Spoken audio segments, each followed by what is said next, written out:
Hi guys and welcome to a new blog. তো আজকে হচ্ছে বুগ্গুর 5th মান্থ বার্থডে ব্লগ। তো বুগ্গু এই নতুন স্কিলটা শিখেছে, দেখো মুখটা কীরকম করছে। তো তাই জন্য আমি ওকে বারবার করছিলাম তাহলে আমি ভিডিওটা করব। আর ও যেহেতু 5th মান্থ বার্থডে আর ওর ড্যাডা আসেনি, তো ওকে বিজি রাখতে হতো যাতে ও ঘুমিয়ে না পড়ে, বিকজ ঘুমিয়ে পড়লেও প্রবলেম, আবার না হলে ও জ্ঞান জ্ঞান করবে, কিছু ফটো টটো ঠিক করে আসবে না, না ও বিরক্ত হয়ে যাবে, তো ওভারঅল পুরো ব্যাপারটা কেচিয়ে যাবে। তাই জন্য ওর ড্যাডার যেহেতু আসতে দেরি হচ্ছিলো, তাই জন্য আমি ওকে এইসব করে করে এনগেজ রাখছিলাম, যে মানে এনগেজ রাখছিলাম যে এটা কর, ওটা কর, সেটা কর, বিকজ নাহলে ও পুরো কিছু মানে পার্টিসিপেটই করবে না, আর আমাদেরও কিছু যে প্ল্যান ছিল যে ওর বার্থডেটা সেলিব্রেট করবো সেটাও করা হবে না। তাই জন্য যাই হোক, ওকে আমি আর ওর ঠাম্মি মিলে এসব করাচ্ছিলাম যে বুগ্গু এটা কর, বুগ্গু ওটা কর।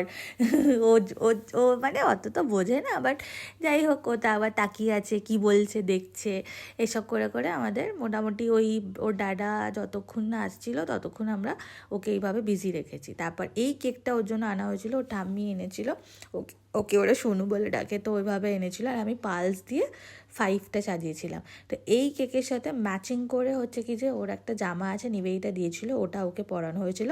সবসময় হয় না, বাট আমরা চেষ্টা করি যে একটু ম্যাচিং ম্যাচিং হলে বেশ জিনিসটা ভালো লাগবে, দেখতে ভালো লাগবে। বাট এটা তো কোনো প্রফেশনাল ফটোগ্রাফি না, না আমি পারি না ওর ড্যাডা পারে, বাট জাস্ট ফর মেমোরিজ, ও বড় হলে এগুলো দেখবে যে আমরা এগুলো করেছিলাম, তো সেটার জন্যই করা। তো যাই হোক, দেখো এই যে এটাও জামা, এটা নিবেদিতা দিয়েছিল, তোমরা ব্লগে দেখেছো অলরেডি আগে।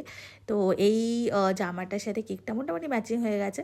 তো এখন তো একটু বড় হচ্ছে না, একটু দুষ্টু টাইপের হচ্ছে, তো মানে যেটাই বলি তার উল্টোটাই করে, পা হাত পা তোলে, তো যতটা ন্যাচারাল আসে জিনিসটা ওইভাবেই আমরা রাখার চেষ্টা করি।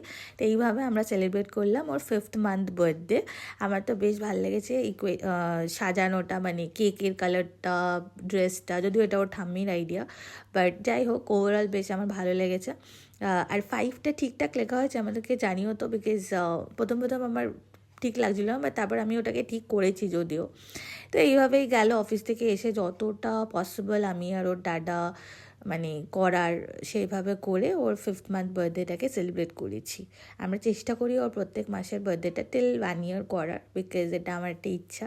এগুলো সব রেকর্ডেড থাকবে, ও বড় হয়ে দেখবে, প্লাস আমাদেরও একটা মেমোরিজ যে মানে যত বড় হবে তত আমরা এগুলো মিস করবো না, টাইমগুলো তো আমরা ইউটিউব চালিয়ে দেখে বেশ আমরা সবাই মিলে একসাথে দেখবো, এটাই আমার ইচ্ছা।